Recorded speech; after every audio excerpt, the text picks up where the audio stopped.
mail has such an image problem, doesn't it? I mean, if it's so valuable, right? We found all this time, why is it junk to so many people? Well, mail has to answer 3 critical questions. First, is it clear? Meaning, okay, what's in it for me and by when? I have a sample here. I love this piece for a couple of reasons. One, the offer is very clear. It's telling you exactly what it's going to bring for you here. But the other thing I really like about this, and I'm going to share some cool engagement strategies later, but they're using what's called an image trick. And this is a self-mailing piece, and it's a big oven. But what they did, you see the little open here, they did a little short fold, and you basically open the door of the oven to get to the offer. Image tricks are some of the cheapest, most engaging things that you can do with mail. So I love showing this one because I thought it was, strong offer, tells you exactly what it wants, but it also is engaging in the way that it is. So second thing is it timely?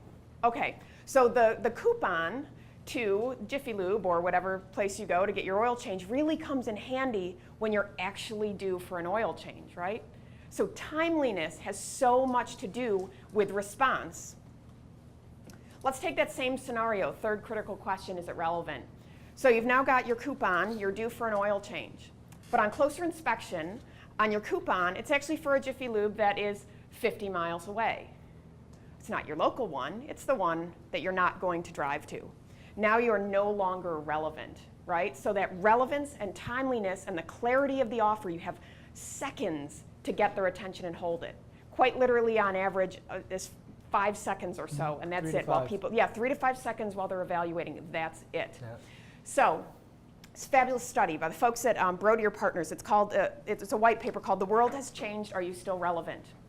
And in it, they identify a concept called the 4 pillars of relevance. And this is really interesting to think about kind of how layered relevance really is, okay, and the different ways that you can be relevant to your customers. So the 4 pillars of relevance are thinking, sensory, community, and values.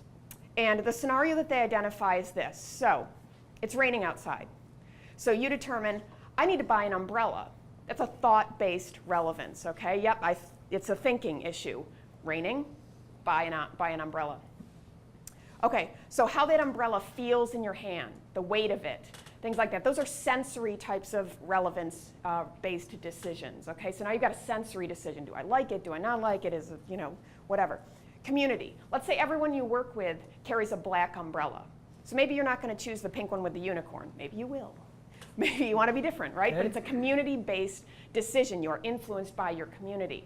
And the fourth is values. So let's say you want to buy an umbrella that the company that produces it donates part of it to a charity you like. Or maybe it's made of sustainable materials, something like that. So that is a values-based relevance decision.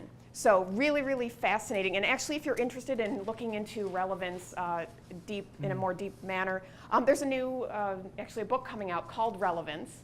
And it's by Andrea Koval, who is one of the Brodier partners who was involved in this study. So it's called Relevance. That's coming out very soon. So should be interesting. But in general, you need to connect on a personal level in some way. So we talked about those different layers that you could do so, but you have to connect. Yeah.